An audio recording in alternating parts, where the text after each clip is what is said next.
Okay बेटा, हम लोग पहुंचे टैक्सेशन में।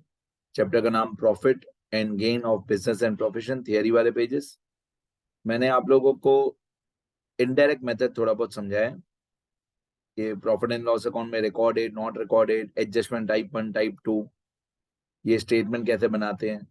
तो मैंने आप लोगों को ये वाला कॉलम समझा दिया है, इनडायरेक्ट मेथड वाला। ये कॉलम मैंने आपको समझा दिया है, लेकिन इसके पास वाले जो दो कॉलम और हैं वो अभी मेरे को एक्सप्लेन करना बाकी है। तो इस वीडियो लेक्चर में मैं आपको ये बाजू वाले दो कॉलम एक्सप्लेन करूंगा कि अगर हम लोग स्टार्ट करते हैं प्रॉफिट एंड लॉस अकाउंट में ग्रॉस प्रॉफिट से, if we start from gross profit when profit and loss account is given, और डायरेक्ट मेथड। अगर प्रॉफिट एंड लॉस अकाउंट से क्वेश्चन में प्रॉफिट एंड लॉस अकाउंट दिया हुआ है और हम उसमें डायरेक्ट मेथड करते हैं, तो क्या प्लस होगा, क्या माइनस होगा और किसका नो इफेक्ट होगा, वो मैं एक एक करके एक्सप्लेन करता हूँ। अब इस मेथड को हम लोग डायरेक्ट मेथड बोलते हैं। डायरेक्ट मेथड में हम लोग स्टार्ट करते हैं ग्रॉस प्रॉफिट से। When we start with gross profit, when we start with gross profit given in PNL account. तो पहले मैंने आपको इनडायरेक्ट मेथड बताया, आज मैं आपको डायरेक्ट मेथड बता रहा हूँ। वैसे डायरेक्ट मेथड ज्यादा इजी होता है। इसमें आपको प्रॉफिट एंड लॉस अकाउंट में क्रेडिट साइड पे सबसे पहले एक ग्रॉस प्रॉफिट दिया हुआ होगा। ठीक है, ग्रॉस प्रॉफिट से आप स्टार्ट करोगे। अब सबका आंसर सेम है। अगर नॉन बिजनेस इनकम है तो no effect, non business expense है तो नो इफेक्ट। मतलब बिजनेस का इनकम या एक्सपेंस नहीं है, इनकम ऐड नहीं करनी है, एक्सपेंस लेस नहीं करना है। ऐसे इनकम और एक्सपेंस जो पीएनएल में रिकॉर्डेड है, ऐसे एक्सपेंस और इनकम जो पीएनएल में रिकॉर्डेड है।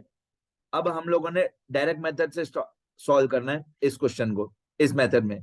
तो ग्रॉस प्रॉफिट से आप स्टार्ट करोगे। अगर पीएनएल में कोई नॉन बिजनेस इनकम रिकॉर्डेड है तो आप उसको प्लस माइनस कुछ नहीं करोगे। कोई नॉन बिजनेस एक्सपेंस रिकॉर्डेड है तो उसको भी आप प्लस माइनस कुछ नहीं करोगे। अगर बिजनेस की इनकम है और पीएनएल में रिकॉर्डेड है तो ऐड करो, बिजनेस का एक्सपेंस है पीएनएल में रिकॉर्डेड है तो लेस करो। इसका फंडामेंटल बहुत ईजी है डायरेक्ट मेथड का, जो मैं आज समझा रहा हूं। इसमें प्रॉफिट एंड लॉस में रिकॉर्डेड हो या एडजस्टमेंट टाइप 1 हो जो included in profit and loss होता है, या एडजस्टमेंट टाइप 2 हो जो नॉट रिकॉर्डेड इन पीएनएल होता है, सबका आंसर सेम होता है। देखो, non business income no effect, non business expense no effect, business की इनकम है तो प्लस करो, बिजनेस का एक्सपेंस है तो लेस करो। फिर एडजस्टमेंट टाइप 1 सेम आंसर है, नॉन बिजनेस इनकम है no effect, non business expense है नो इफेक्ट, बिजनेस की इनकम है ऐड करो, बिजनेस का एक्सपेंस है लेस करो। फिर नॉट रिकॉर्डेड इन पीएनएल हो, ऐसी एडजस्टमेंट हो जिसमें लिखा हुआ हो कि पीएनएल में रिकॉर्डेड नहीं है, उसका आंसर भी यही है। नॉन बिजनेस इनकम है तो no effect, non business expense है तो नो इफेक्ट, बिजनेस की इनकम है तो ऐड करो, बिजनेस का एक्सपेंस है तो लेस करो। मतलब सिंपल है कि जब आप ग्रॉस प्रॉफिट से स्टार्ट करते हो, जिस मेथड में आप ग्रॉस प्रॉफिट से स्टार्ट करते हो, तो कोई भी इनकम या एक्सपेंस रिकॉर्डेड हो या नॉट रिकॉर्डेड हो, सबका आंसर सेम है। बिजनेस की इनकम है तो ऐड करो, बिजनेस का एक्सपेंस है तो लेस करो। अब एक दूसरा मेथड आता है, जब आपको क्वेश्चन में यहाँ receipt and payment account question में दिया हुआ होता है, या कभी कभी इसको कैश बुक बोलते हैं, और cash book is given. Question में यहाँ रिसिप्ट एंड पेमेंट अकाउंट दिया होता है या कैश बुक दी हुई होती है। ये कोई प्रोफेशनल पर्सन होते हैं, डॉक्टर, लॉयर, चार्टर्ड अकाउंटेंट, तो उन लोगों में profit and loss account question में नहीं दिया होता है, कैश बुक दिया हुआ होता है। तो इसमें भी जो ये डायरेक्ट मेथड का आंसर है, वही रिसिप्ट एंड पेमेंट का भी पूरा वही आंसर है जो मैंने अभी अभी डायरेक्ट मेथड समझाया।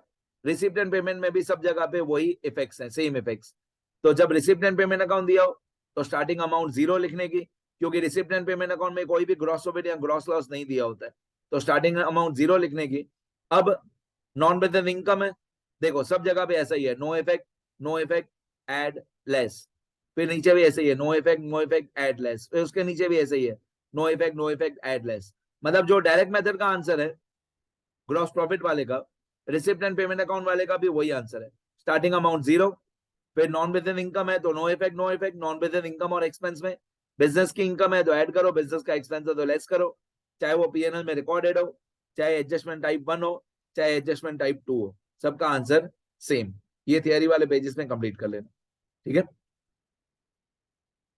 इतना कंप्लीट करना थियरी वाले पेजेस में।